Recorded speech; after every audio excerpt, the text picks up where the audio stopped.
से आओ थे हमसे जाते नहीं ए राजा जी जानते नहीं रहो कुछ पैसा खातिर बाहर कमाई चल गई बनी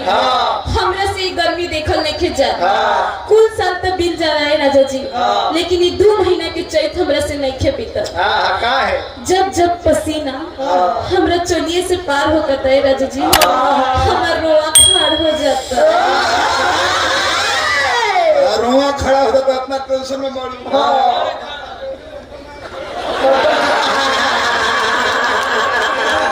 गुजरावतन चौथ बना के हो जलाई कहते लीलो पुदीना देखो हमारा शुगर हो गए हमारा काम करत नहीं हमरा के क्षमा कर दो कामो करी तो मैं ठोस के गोली खाए के लीलो पुदीना तो वो ना पूछी का है तोर आई बहिना वो बनिया तो को देखनी देखिए तो काजू बिना किराना दुकान मलियाबाग जब सोना वाले 100 रुपया पुरस्कार करने काजू दल बनी पिंकी कर ली बहुत बहुत पुरस्कार है भाव पत्र है काजू देनी है तुम्हारे पास खा ना काजू देनी है तरह के जान तरह का है खाती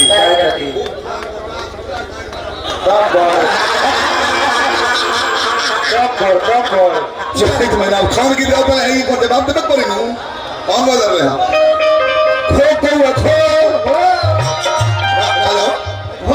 खो है नहीं से खो काम पर है तो पिंकी लग जो खो हम जवाब दिया ही होगी के बिना के आगे में जरूरत आ रही दुल्हन है नहीं अब ये महीना चाहिए तो कैसे ना मालिक कैसा लंगड़ा कौआ कहती है बता कि लंगड़ा कौआ तो वो मार के कपड़ा सहित चूच ले भीतर सुचगर को लोग ने थोरवा हते हते होला बलडे ना बल होई ऐसा महीना हम मालिक पंखा चलता टीवी देखता नहीं मर्द में रंगीक लगे सुतल करे और मन लगल जब हृदय में धक धक कान में जाला तले अचके में लाइट कट गई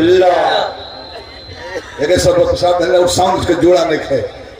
अरे और जोड़े नहीं खे हमारा दोनों गोले नहीं खे हाथ ना कूदे वाला जवान में कोनो घोड़े नहीं खे लाइट कटल बा तले प्यार दिखाओ गर्मी से दिमाग खराब है देह हो जाता खिसिया के छत पर सुत गई पूर्व बगल पश्चिम बगल मोरो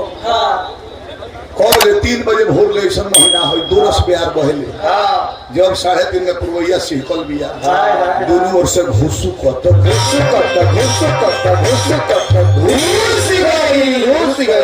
मोगी कहती है मर्द से कारण चुप रह कने रहलू हमर रजाई ठंडा लागत